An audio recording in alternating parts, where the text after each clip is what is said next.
ससुरा में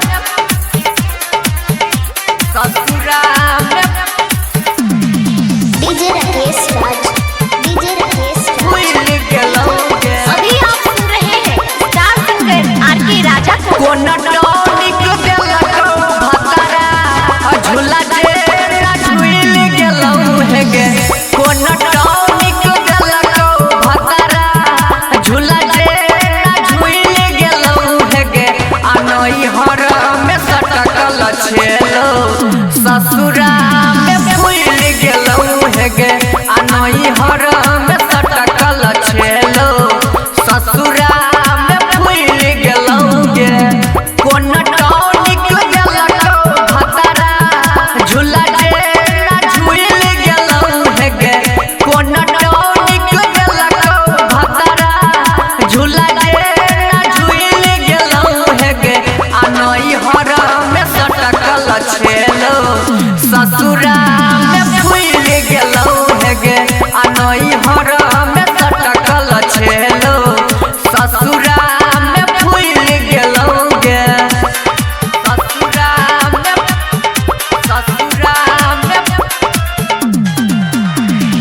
डीजे राकेश राज, डीजे राकेश राज, डीजे राकेश राज। ससुरा में भूल गेलौ गे। कृष्णा फिल्म्स के शानदार प्रस्तुति। चमकै छौ चानी पानी छोड़ै छौ लीलार गे। लागैय भतार खूबे कहरो तोरा प्यार गे। गै सुन न चमकै छौ चानी पानी छोड़ै छौ लीलार गे। लागैय भतार खूबे करो तोरा प्यार गे। कोन इंच सटलकौ बोलना बनल गेठारी खुल गेलौ हे गे। आ कोन इंच सटलकौ बोलना बनल गेठारी खुल गेलौ हे गे। अनई हर में सटकल छेलो ससुरा में भूल गेलौ हे गे। अनई हर में सटकल छेलो ससुरा में भूल गेलौ गे। ससुरा में डीजे राकेश राज, डीजे ससुरा राकेश में राज। भूल गेलौ गे।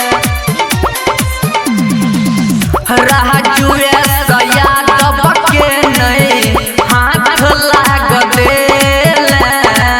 सैया के राजा पर तू सब धन लुटेले। हाँ राजुए यादव के नहीं हाथ लाग देले। सैया के राजा पर तू सब धन लुटेले।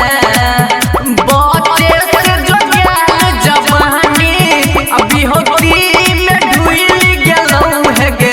अब बचे से जोगाल जवानी अभी होती में ढुल गेलौ गे। अनई हर में सटकल छेलो आ ससुरा में भूल गेलौ हे गे। अनई हर में सटकल छेलो ससुरा में झूल गेलौ गे। Presented by Krishna films, Khutauna बाजार।